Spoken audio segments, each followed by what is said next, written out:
Bonjour, bonjour Bandeko. Merci beaucoup.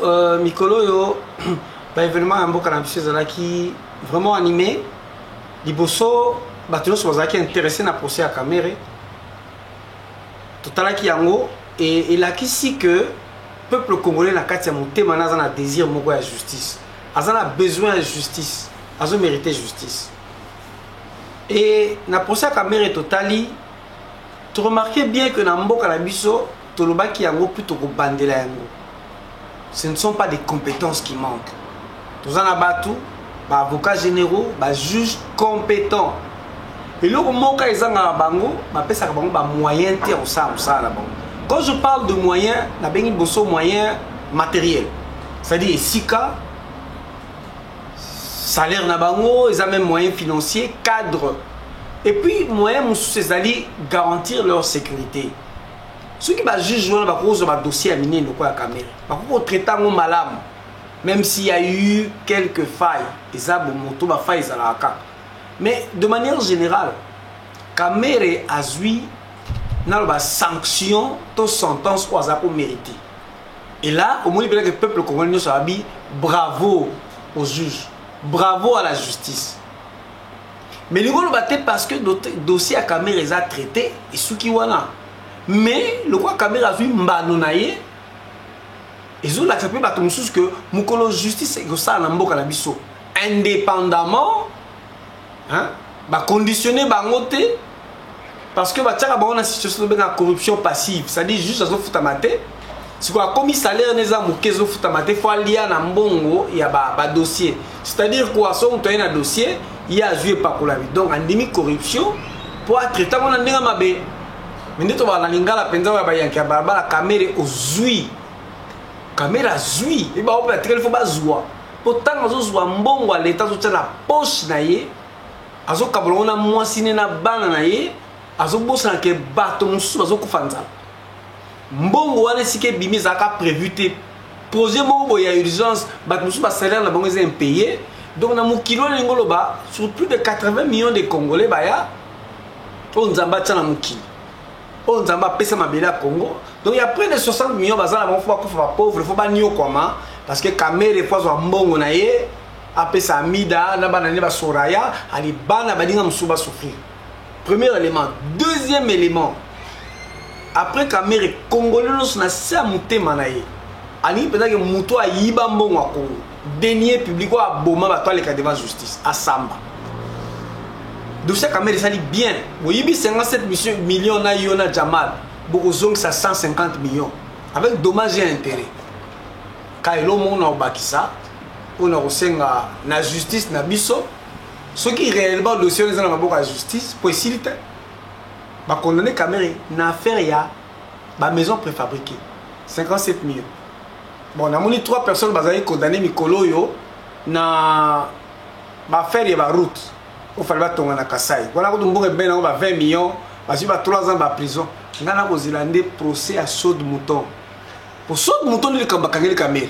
Nous avons bêta CT. Caméra à prison pour faire la saut de mouton. Nous avons jugé la maison préfabriquée, 57 millions. Saut de mouton, dans le document, c'est plus de 612 millions.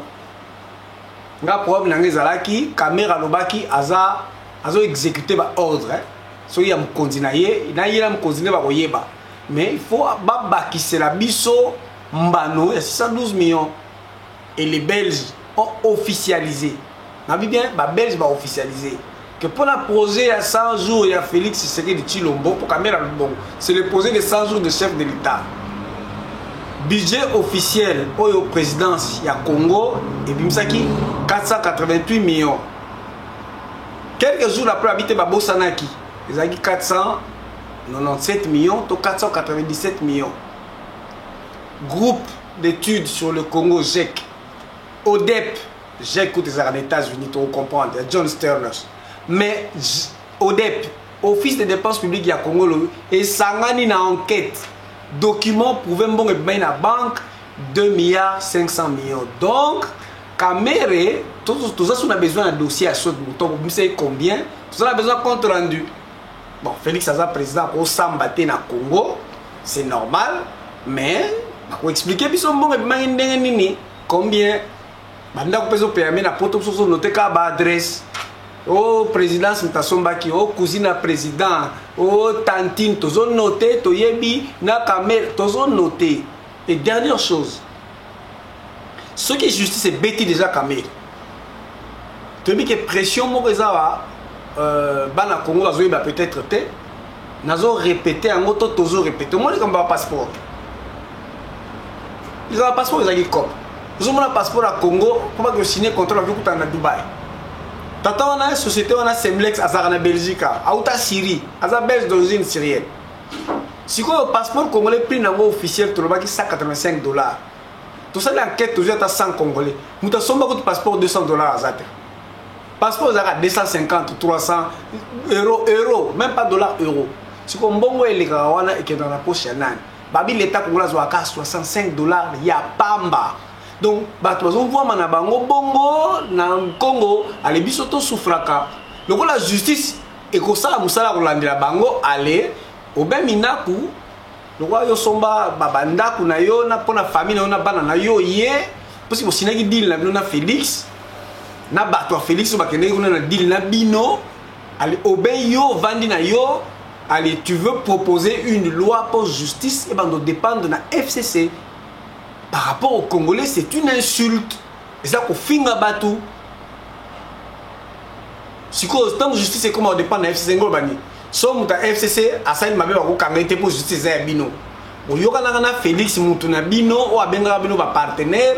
Tant que Bisso Benga Kabila, na famille Rwandais. Tant que vieux chichi a benga bango ba Rwandais, Félix a un deal na ye a benga ba partenaire ba pesi le ministère de la justice, la justice comme a bino, c'est-à-dire quoi muto bino bolinga kangama kangami o bolingi ta o kangama te et o sale ma bongo te. Et là je dis bravo na ba citoyen congolais et congolaises o ba bimaki pour la samina kuna FCC que o sale ma bongo te, on en a marre mboka eza dynastie ba tumkete o boronyo ko ba tundenge bolingi. Et mission tout ça c'est juste quoi annoncer bino que tous en attend pour développer en gros déjà d'ici 2 jours déjà parti même ya lobby et le week-end donc développer en gros dès tout ça toujours nos partenaires na biso et pas maman Tatiana au sang on a Riako News donc développer on peut ça ba détail et pas Starnet TV donc on peut ça pas détail na média plus pas bombastique so kazana temps pas comment peut trop pris ces derniers temps donc développer en gros mais il faut se dire Tolobi bravo. Et là, je ne veux pas qu'on dise bato bato IDPST, bazaba congolais. Congolais c'est pas ce qui est kanda. Makamina kwa salaki. Et si ko na lingité, tendance bato za balo banango, bato IDPS babimaki la muka pété, za la muka teza IDPST, za Congo. Parce que bato zonu ko la FCC des Rwandais, bazonu ko la ba congolais. Autre chose. Pour moi que bato na bazo ba congolais le ko la ba nyama. Congolais na Congola ça non effort. Ata la salaire à Zwaka, ata la mongo caméra. Na bien, basambisi caméra. Na dossier à 57 millions. Mais dossier à saut de moteuse à combien? Donc Congolais na vandi ba ne ba lia kate à ça la ba futa ka été. Azota la bazo zoka 10 millions bazo sur la compte à ban. Mais autre chose. Et donc on a regretté que Congolais a déterminé. Abimi. Et puis pour la première fois on a félicité. Police a sali ba dégaté. A beti masasi vous obate a bomine de connaître congolais pour police wana peuple zo manakanda nzala police kuta na dit pas mba ku faka na vrai nzala na Congo vous ba policier bozo déjà solde ya mabe kutu na ebité so bozo kango policier pe lelo tala sima zonga moto so dans un dossier à policier na tel ba solo baza na front et bien ba okima na front o ngana yebi o bazo tamper ko benganga à quel front na front oui bah gagner, bah récupérer territoire, oui, bah vendre une semaine mia. Et ça, c'est pas défendre l'État. Na lobby ango, na zo insister. Mais en même temps, vous avez une commission, il y a sécurité de défense pour Pessi Jeannette. Pendant 18 ans, bah nyoro li peuple na biso, on ne veut pas que cela continue. À un moment donné, bah Congolais faut comprendre que tous au bout de la partie T, tous au bout de la famille Moroté, tous au bout de la dynastie T, tous au bout de la RDC, tous au bout de la Congo. Et les lots par rapport au dossier à Minako, attends votre maquinage deal, attends votre masalagi alliance, so va comprendre que tout tiki ono la mukate, tout tiki UDPS, tout télémérinant le bateau à FCC, au baronio la biso, on comprendra que Mikolo ya il y aura vraiment une réelle justice. So ba tiki justice indépendante ba défiler la justice ou en 100, 150. Mais après je regrette. Mouton ça mon boulot et ça mis les années. Au ben mina comme la proposition à loi. Alors, alobi président Nabango Félix issu du deal condamne les violences avec véhémence. Oui, violence c'est ma B ou oui. Moi je n'approuve pas la violence non plus. Mais tant que babomaka na Congo, ce que babomaka biso surtout quand on maboko. Tant que ba yiba ka bambongo ba tongi ba hôtel ba tche ba soda ba police ba beta na masasi ba kufaka, les peuples se face dans la carte pacifique. Non. Pour Nanga, ce qui s'est passé là, ils ont d'abord réaction, il y a autre bien la révolution populaire, autre bien la soulèvement populaire. À un moment donné, quand on en a ras-le-bol, on dit non. Et nous, on est constamment avec violence. Oui, on a le droit de se défendre. Bon, on a le droit de bataille légitime défense PAM. Ça pas battre. Donc, ce que Félix a condamné violence, je l'admets. Et si Kazawana, la fonction Zanango, il ne peut pas dire autre chose. Mais en même temps, il doit prendre des précautions, Félix. Il y a condamné Moutoua qui n'a loi wana. Parce que le peuple t'aime d'ailleurs le Minaku, il y a la justice comme la FCC. Donc Minaku, yo, Congo wana ya tata na yo, Congo wana ya maman na yo, pour balo yo botina mituko somba ki botumbia ko sali bien. Oui, pour qu'on tue les gens. Chez Balinga et Saché Batumbaye. Azam Moututa Zana Banate. Tatana Rossi ba bête masasi devant les caméras a mutute papa na Rossi a kufa a mutute déjà de ba bête masasi a kufa tout ça la justice ba to kufa na est ba fausse commune na makombo na ba kundana basi ya mibima na ba na Mkongo ba fausse commune na maluku ba pese explication te Félix yo soko lingi ozala na Pacifique na Kabila zala na yo peu on les a peuple à kosala loi na peuple à se soulever oui ceux qui sont sortis je dis bravo. Mais sauf Bobby Maraté comme des fanatiques. Bobby Maraté pour tout ce qui concerne l'intérêt de la RDC. Et le slogan doit être simple prochainement. Félix, tu vas Genozo Sala, alliance wala Boma Yango. Au Sala no ba betro kenda ba deal aux autres présidents na ya COP. Eza yom to Sala Kabila comme bon. Yo kala ngabo pesa bango justice. Au monde ba comme Sala. Mais mukolo yo ko lobaka ke ngape na moni deal ngo bulu na boakisi. Na famille ba tous ba yoka na terre moi la te tu ba yoka na terre mais jour moi là changer ma solo ba go tailo ba biya kana no sala ma be meto soir soko boy na yo po na biso Félix pour ça monta FCC quand les Rwandais tuent tu es avec eux moi je dis bravo mais la suite nazo insister la suite pour ça faut continuer il y a chose de moto faut continuer et puis l'autre comment que ça la bango ndé na lobi to ko développer parce que la 3 minutes mingité Kabili a une pression terrible sur le plan international. Bato bango banga justice. Léon de baby que justice est zalaka. Ba Congolais bande kolanga tango bino bo vandi. Dossier passeport et bandakia. Entreprise belge Semlex fait ça ba passeport. Alanda ki ngo ba kangi ba on ba ordinateur. Pour la corruption, blanchiment d'argent. Tata on a mukolo entreprise on a problème na ba fraude fiscale. Et ça la liste ba Congolais. Il y a Kabili au bagdad zo ba mbongo o e déclare maté.